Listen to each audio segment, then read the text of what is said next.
Hello everyone and welcome to my computer. This is the second in a multi-part series on intellectual property, that issue which most Americans are unfamiliar with yet affects all of us on a daily basis. The reason this video is being shot on my computer instead of with me standing in front of you is because I'm going to explain and demonstrate a little bit how computers work, how copyright works, and how current copyright law is incompatible with technology. To begin, let's look at the Copyright Act. Section 101 of Title 17 covers definitions for copyright. What concerns us are the definitions for audiovisual works, that is here, the definition for digital transmission, which is over here, the definition for motion pictures, which is down here, and the definition for transmit, which is over here.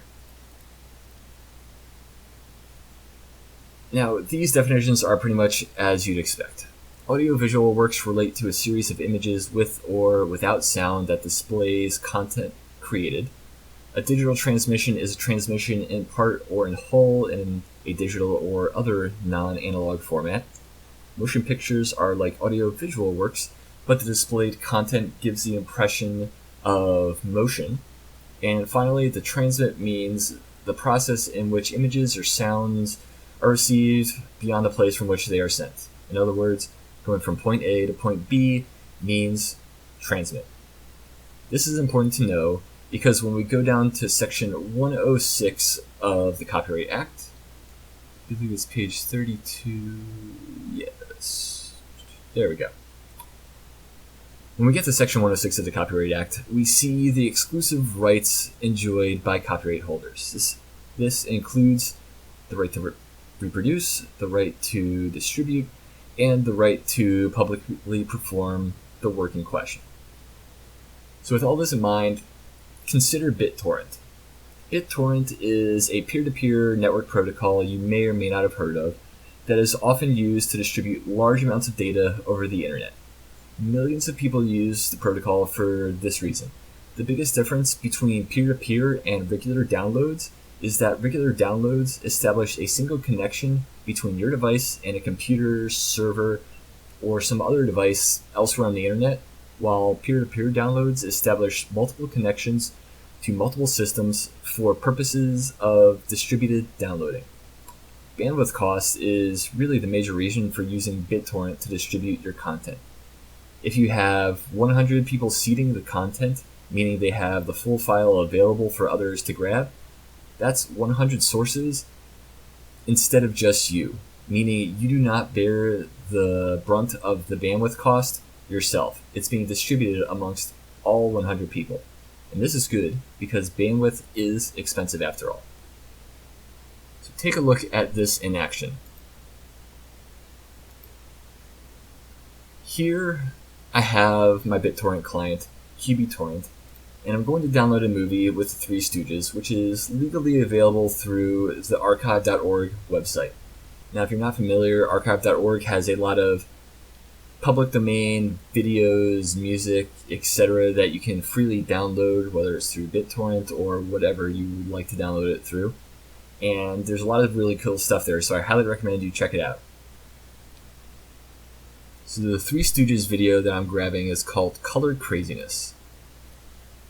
There are a lot of files here, so for the purpose of this video, I'm going to pick only the MP4 version.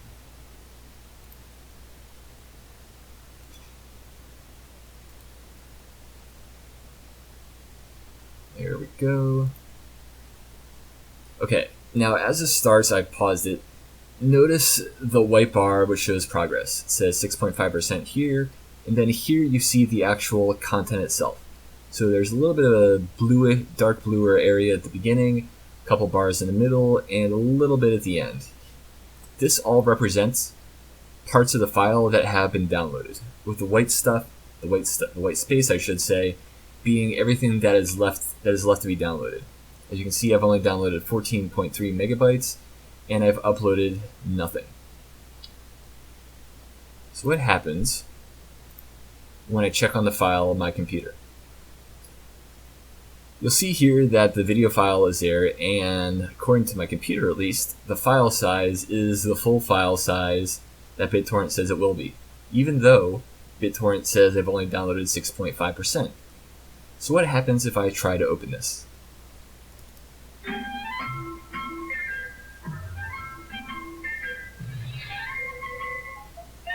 You're getting sound, you're getting video.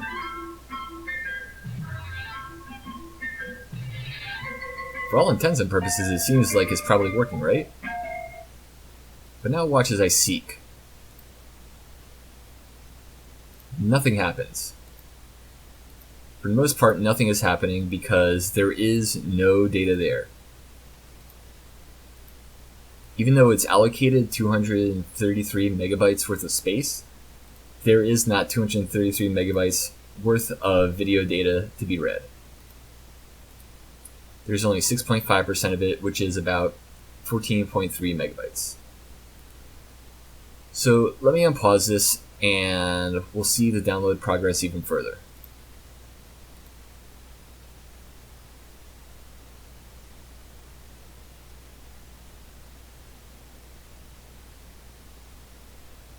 So 20%. Pardon me.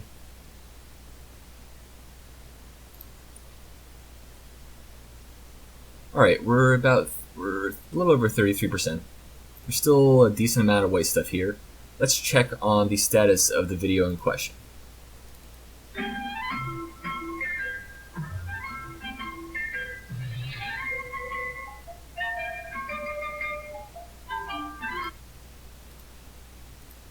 Still seeking, not a whole lot. Aha!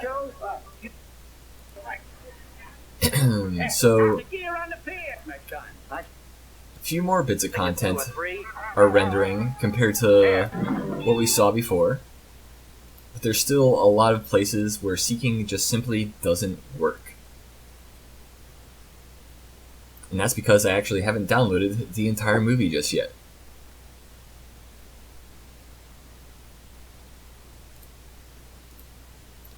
There is a lot of space there, a lot of space there, a lot of space there, a lot of space there. There's still plenty to be had. More importantly, look at the amount of data I've uploaded according to the client. It's really nothing. This means I've downloaded pieces from multiple locations. You can see if I unpause this, it'll tell me the peers in which I am connected to and what my download rate will be.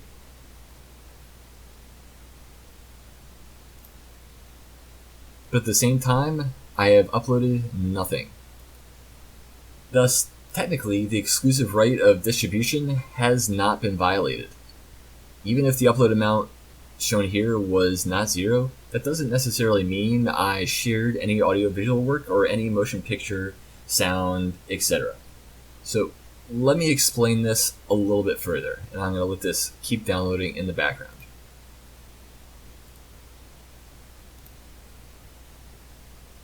Here is a program I wrote in C#. It's very simple. Anyone who can code will know what's happening. Basically, it's opening a file right here, skipping a few steps forward from the beginning of a file, that's right here, then reading 10% of what's left and copying that to a new file named Three Stooges Color Craziness -out. There we have our file stream. There's the file stream length divided by 10, so you only get 10% of it. And there it is, writing all the content that it just read. So I'm going to compile this. It's up to date as to be expected, and I am going to run the program.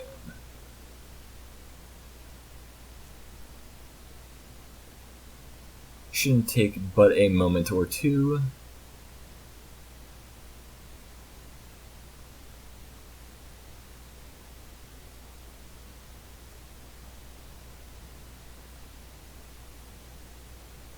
Still going. You can see the download of the Three Stooges video is finished. Okay, it's finished. So here I have the original file.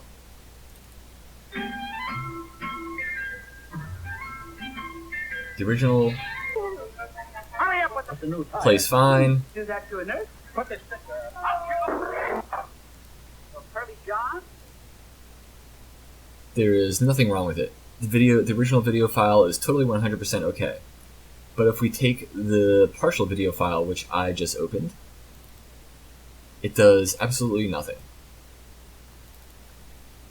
No matter how many times I try to open it, it will do nothing. No audio, no visual, no motion. The file won't even play, even though it is an exact partial copy of the original file. Nothing. Again, it's because of this part of the code. This part skips the video index at the beginning. Without the index, the computer has no idea what to do with the data. The bits that make up the file just exist for no purpose, no way of being interpreted. And to show you this, let me uncomment this line.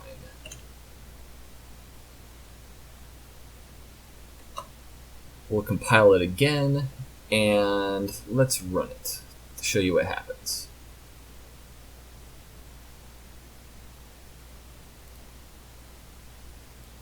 No idea what that error was all about. Pause that. So here you can see a bunch of ones and zeros. Ones and zeros. These are the bits that make up every computer program. And they are being written out for you to see. So everything that's being read of the original file is now being printed exactly as it would be represented, to the computer at least, right here in the output. There is no copyright on any of this. It is impossible to have a copyright on these ones and these zeros. It does not fit any definition of what's copyrightable.